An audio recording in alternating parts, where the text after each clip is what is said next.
Welcome to the Daily Bolster. Each day we welcome transformational executives to share their real-world experiences and practical advice about scaling yourself, your team, and your business. Hi, this is Matt Blumberg, co-founder and CEO of Bolster.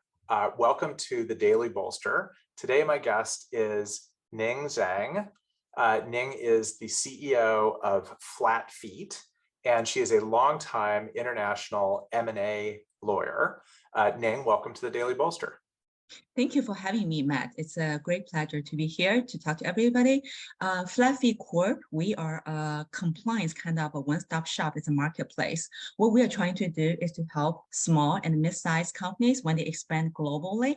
We want to be the compliance like one-stop shop where they don't need a foreign attorneys, accountants, tax people, like we have everything. So that's the idea. Oh, I love that. We could have used that at my last company. When we did each market, we did one by one by one. So I totally understand what you're doing. So what is your question? How can I help you today?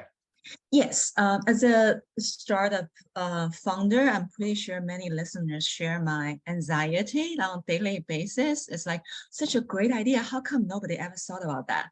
And then you start doing that, you feel so optimistic, you feel everything works out. And then a doubt, like, how come other people didn't work out? And there's a competitor, why am I better than them? And the people give you all those feedback, like good, constructive, and you start to doubt, maybe there's a reason it doesn't work. Why the word hasn't changed yet? Maybe something wrong inherently. How do you overcome that? How do I know that if I'm being optimistic or I'm just being unrealistic? Right. So it's a great question because as entrepreneurs, we're all sort of programmed to be optimistic, to drive our vision, and to sort of like have that mentality of I never want to take no for an answer. But the problem is sometimes the answer actually is no.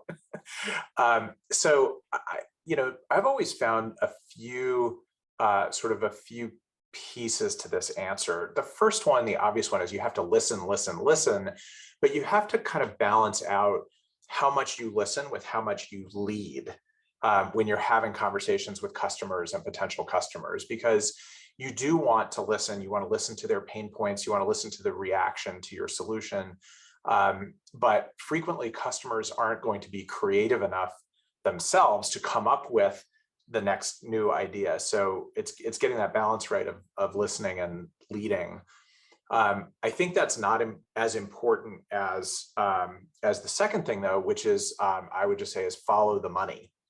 So if you have customers that are spending money with you, even if they're spending money on small introductory services or on things that bridge between a freemium service and a fully paid solution, watching where people spend, particularly in this environment, is really telling. And then I actually think although you have to be around long enough, watching how people renew paid services is incredibly important, because even if they're interested enough to try something, it's, when that renewal comes up, whether the renewal is 12 months out or 6 months or 3 months or even 1 month, sustained payment tells you a lot more than just listening. But I think the most important thing that I've learned about this is selecting who you listen to and who you watch the payment trends around. So we built a product at ReturnPath, my last company, many years in. So we were already a big company, but we were launching a new product. And we thought we were following the book, right? We were just doing the lean canvas. We were doing the discovery, the validation, people were paying. And we thought we had a great solution. And then we realized that we had built a great solution for way too small a segment of the market. So even though we had something that was like following the book, the TAM, by the time we got to the end of it, had been whittled down so much that it wasn't really a commercially interesting product anymore. So you want to watch where people spend, how they spend, and how they renew, but you have to be really careful to look at a cohort that's broad enough that you're getting comprehensive enough data on your TAM. So in your case, it's probably looking at different industries, different verticals, different sizes of company, maybe different profiles of how global the business is. I'm not quite sure what all the test cells are, but you want to make sure that you're learning from enough test cells with enough depth that you get to the end of it and feel like, oh, this really is grounded in a large TAM. That's very, very helpful. Thank you so much, Matt. Yeah, I do feel what you said is very valid, because when we talk to the clients, they have different perspective. They always have all those wishes.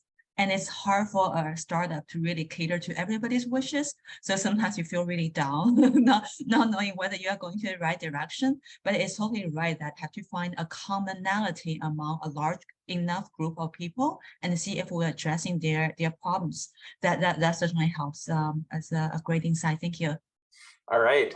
Well, thanks for joining me on the Daily Bolster, Ning. I appreciate it. It's good to see you. Nice seeing you.